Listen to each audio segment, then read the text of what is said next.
यदि हम इनसे फिसल गए भक्ति मार्ग से तो फिर क्या होगा।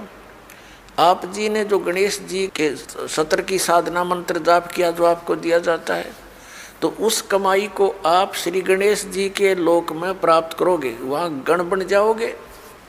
और जब आपके इस मंत्र की कमाई खत्म हो जाएगी उस लोक में, उसके बाद आप फिर श्री ब्रह्मा जी के लोक में जाओगे, क्योंकि आपने वो भी नाम जाप कर रखा है, उसकी कमाई बहुत गनी बनी हुई है। तो वहाँ आप अपनी पूंजी को नष्ट करोगे देवता बनकर। उसके बाद फिर आप जाओगे श्री विष्णु जी के लोक में, क्योंकि उस नाम की भी जाप की कमाई आपने कर रखी है।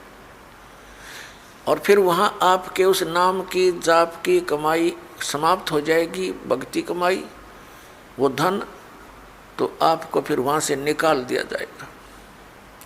फिर आप भगवान शिव के लोक में जाओगे।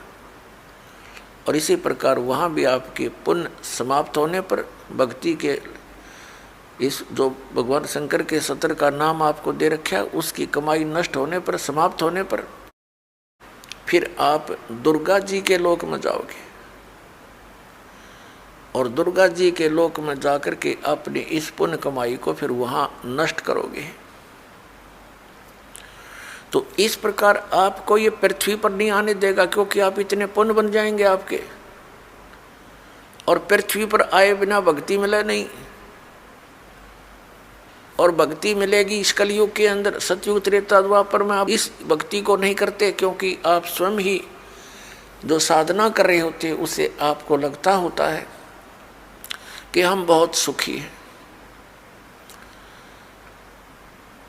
और फिर आपको जो सतनाम दे रखा है,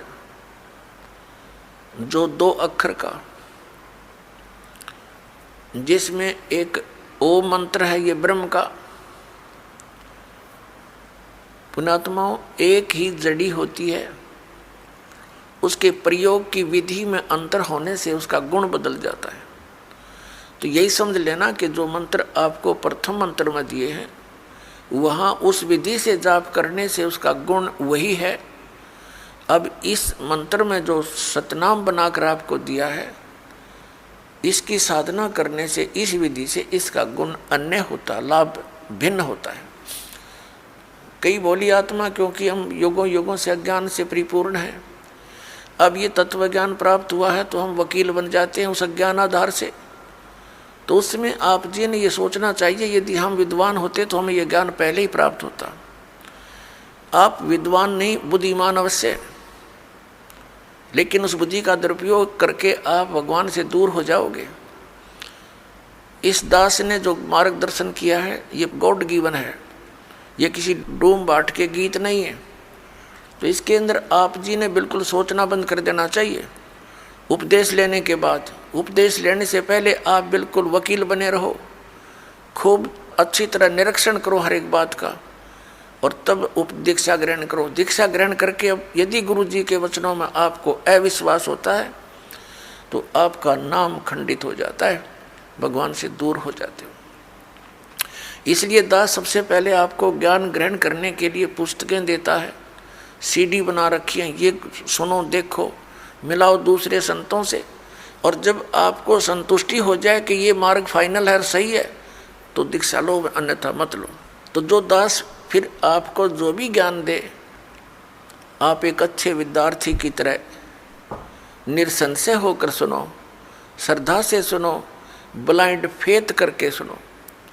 पुण्यात्माओं, श्रद्धालु हमेशा अपने गुरु जी के वचन पर अंधविश्वास करता है और वही सफल होता है। लेकिन इस गुण का इन नकली गुरुओं ने दुरुपयोग कर लिया। जितने भी आप देखते हो ये संत और इनके पास गए हुए ड्योटी कितने समर्पित हैं। वो गुरुजी जो भी ज्ञान बताते हैं शिरोधार्य होता है। उनके विषय में कोई कहता है, जैसे तत्व ज्ञान के आधार से हमारे भक्त अन्य संतों के शिष्यों को बताते हैं कि आपकी साधना ठीक नहीं, आपके गुरुजी के पास मोक्ष मार्ग नहीं, तो वो बहुत दुखी हो जाते हैं और कहते हैं आप मेरे गुरुजी के बारे में कुछ ना बोलो। तो पुण्यात्माओं वो ड्यूटी तो सही है, उनका आस्था होनी ही चाहिए, लेकिन वो नकली गुरुओं के पास वो श्रद्धा बनाए बैठे।